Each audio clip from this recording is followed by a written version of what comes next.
Pak Kiai, untuk satu lagi ini aspek apa saja yang bisa kita ambil hikmahnya mungkin ya dari ibadah kurban ini Pak Kiai? Eh, Paling tidak ada 3 aspek ya. Yang pertama aspek ubudiyah, yang kedua aspek tarbiyah, yang ketiga aspek ijtimaiyah. Aspek ubudiyah, penyembelihan korban memang merupakan ibadah. Karena ibadah maka laksanakan dalam penyembelihan korban itu semata-mata karena Allah, agar mendapat pahala dari Allah, mendapat ridhonya. Makanya ada tuntunan-tuntunan yang dijelaskan di dalam hadis Nabi atau dalam ilmu fikih gitu kan.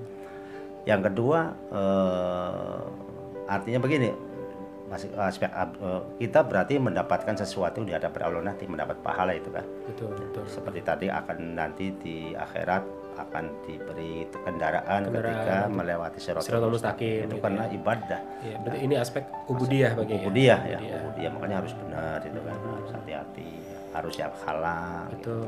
Jadi jangan korban uangnya dari mana itu. Iya, jangan sampai hasil ngadu ayam ya dipakai Ya, korban.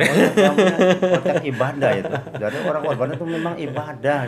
Termasuk orang-orang yang terlibat dalam pelaksanaan korban itu, ya kalau di at-taqwa kan ada istilah panitia, itu semuanya dalam melaksanakan ibadah kepada Allah Subhanahu wa taala. Oh, panitia juga Pak Kiai. Iya, makanya harus melaksanakan dengan ikhlas, jangan semata-mata ingin mendapatkan imbalan di dunia. Nah, itu sih nggak seberapa.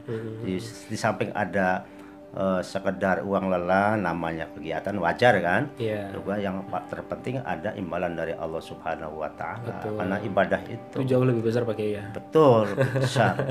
itu. Siap. Lantas yang kedua aspek tarbiyah. Tarbiyah. Tarbiyah itu saya pernah mendengar ceramahnya Pak Dr. Sahrudin itu. Tarbiyah itu katanya pendidikan. Pendidikan itu Pendidikan. Ya. Oh, dalam kurban ada nilai pendidikan juga ya? ada. Satu, mendidik kedermawanan. Mendidik itu. Iya. Yang kedua mendidik keberanian untuk mengalirkan darah kurban. Oh iya. Sebab tidak semua orang berani memotong hewan korban. Iya. Dan mendidik untuk memperhatikan kebutuhan orang lain itu kan. Betul. Gitu Ya, kan kan. ada juga orang yang Iya. lihat darah aja udah takut Pak Kiai. Udah takut ya. Ya, makanya dulu Nabiullah Ibrahim kan diuji, dididik dengan perintah mengorbankan anaknya itu kan. Iya. Si Ismail kan. Iya. Itu situ berarti pendidikan dalam ujian, dalam menghadapi musibah itu kan sudah dilaksanakan. Maka di sekolah-sekolah kan suka melaksanakan ya. Betul. Ya, korban walaupun korban patungan istilahnya. Patungan, iya. Sekarang bukan dilihat dari segi segi aspek ubudiyahnya. Memang ubudiyah juga ada, tapi tidak seperti korban yang dilaksanakan oleh pribadi ya. Makanya aspek itu kan aspek sedekah lah itu. Makanya pendidikan untuk mendidik anak-anak supaya belajar korban gitu kan. Lantas yang kedua aspek ijtimaiyah. Ya betul, jadi tujuan korban kan bukan untuk dimakan sendiri ya. Berarti memperhatikan lingkungan, peduli kepada lingkungan ya. Makanya ada teman saya, apakah bercanda atau tidak, salah satu hikmah penyembelihan korban ini adalah perbaikan gizi masyarakat. Oh iya. Betul juga. Betul juga Pak Kiai. Iya. Nah di sini juga kita harus kita tangkap ya.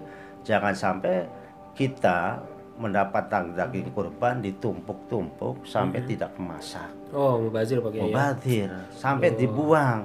Sementara ada orang lain yang kebagian tidak kebagian. Nah, ini makanya aspek istimaiyah juga aspek sosial atau kepedulian kepada orang lain dulu pernah dicontohkan oleh para sahabat ya di dalam Ar-Rijal Haular Rasul.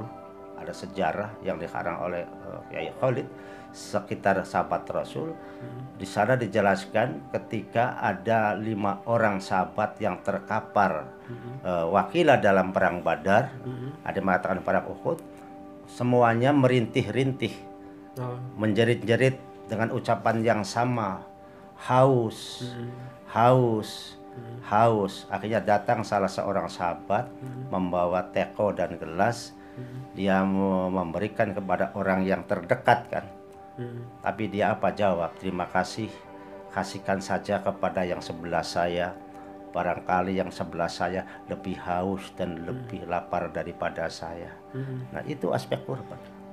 Pendidikan, istimaiyah. Betul. Lantas dia datang kepada orang yang kedua. Orang yang kedua pun dia mengatakan terima kasih, tapi kayaknya saya masih bisa menahan haus dan dahaga dan lapar dan masih bisa menahan rasa sakit. Tetapi sebelah saya rasanya lebih berat.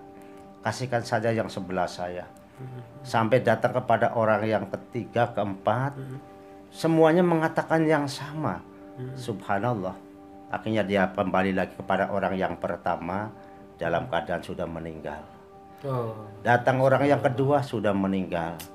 Datang orang yang ketiga sudah meninggal, datang kepada semua meninggal. Tapi mereka dalam keadaan seperti itu masih bisa menolong saudaranya, memperhatikan orang lain, peduli pada orang lain. Sampai Allah mengabadikan dalam Al-Quran, wa yu'thiruna ala anfusihim walau kana bihim khasasah.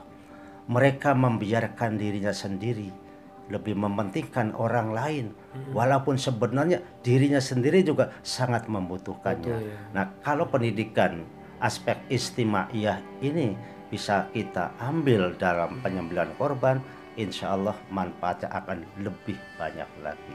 Itu Mas Ibnu di dalam ibadah korban itu. Nah, itu aspek istimaiyah ya. Ya, bahkan istimaiyah. Yang namanya berkorban berarti kan banyak hal yang bisa kita korbankan bagi ya. Yang tadi dicontohkan oleh para sahabat juga. Ketika dirinya haus pun gitu ya, ia masih bisa berkorban untuk saudaranya di sebelah yang sama-sama kehausan ya. Jangan sampai begini, kita rebutan daging korban. Subhanallah. Iya. Pulang dari satu tempat, membawa ke rumah, tahu tentang ke kanan kiri tidak ada dapat satu tusuk pun. Betul. Anak-anaknya pada menangis, apalagi waktu kita menentengnya diperlihatkan, itu nggak boleh. Betul, menyakiti perasaan mereka bagi ya. Dari itu ada di dalam pelajaran korban itu istimaiyah. Jangan sampai ya itu terjadi bagi. Padahal oleh kita sendiri dimasak juga nggak dimakan. Betul. Apalagi sampai busuk. Itu sudah mubazir ya, menyakiti tetangga juga bagi ya. Tapi insya Allah di Cirebon sih insya Allah tidak ada orang yang seperti ini. Ini secara keilmuan begitu, maksudnya bahwa kita harapkan di masyarakat Cirebon atau pelaksanaan penyembelihan dimanapun para panitia sudah bagus, makanya pertahankan, ya kita lebih mantapkan bahwa itu semua adalah dalam rangka ibadah kepada Allah Subhanahu Wa Taala, untuk mendidik diri kita dan masyarakat, dan untuk selalu peduli kepada orang lain, bukan hanya memikirkan kepentingan diri sendiri. Itu.